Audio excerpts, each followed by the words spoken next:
orang cilik ya, wong cilik ini butuh ditolong karena nasib itu bukan sesuatu yang terjadi secara acak. Dalam teologi pembebasan kita yang mempercayai dan mempelajari itu memahami bahwa nasib yang kita miliki itu adalah rangkaian dan rentetan dari begitu banyak peristiwa yang terjadi secara historis. Ada begitu banyak yang mendahului sehingga kemudian saya menjadi miskin. Pertanyaan, sejak kapan saya miskin? Orang tua saya miskin. Kenapa orang tua saya miskin? Karena kakek nenek saya miskin. Coba ditelusuri lagi, kenapa kakek neneknya miskin?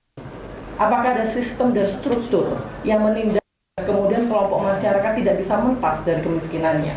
Sehingga kemiskinan bukan sesuatu yang terberi begitu saja dan kita terima sebagai sebuah nasib, ya udah gitu ya, kayak ngambil dadu, ternyata dadu yang kita ambil tulisannya miskin, ternyata dadu yang saya ambil tulisannya gaji 4.195.000 ya kan, padahal saya ingin mengambil dadu dengan gaji yang jumlahnya berbeda dengan itu.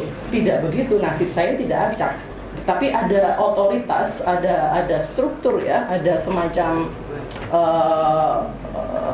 sebuah mekanisme tertentu ya, cara kerja tertentu dengan orang-orang yang memiliki otoritas tertentu yang membuat kita berada di mana kita berada.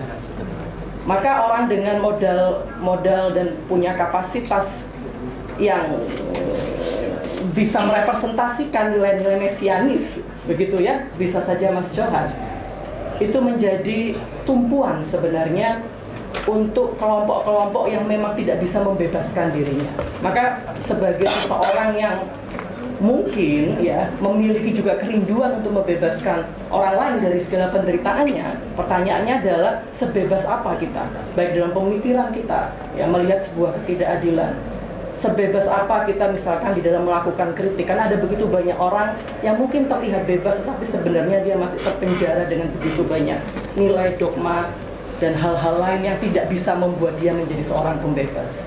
Tetapi mungkin itu bisa memberikan gambaran ya, mengapa dan memberikan alasan bahwa memperjuangkan nasib wong cilik ini adalah sesuatu yang penting untuk dilakukan siapapun yang memiliki kesempatan untuk melakukan itu.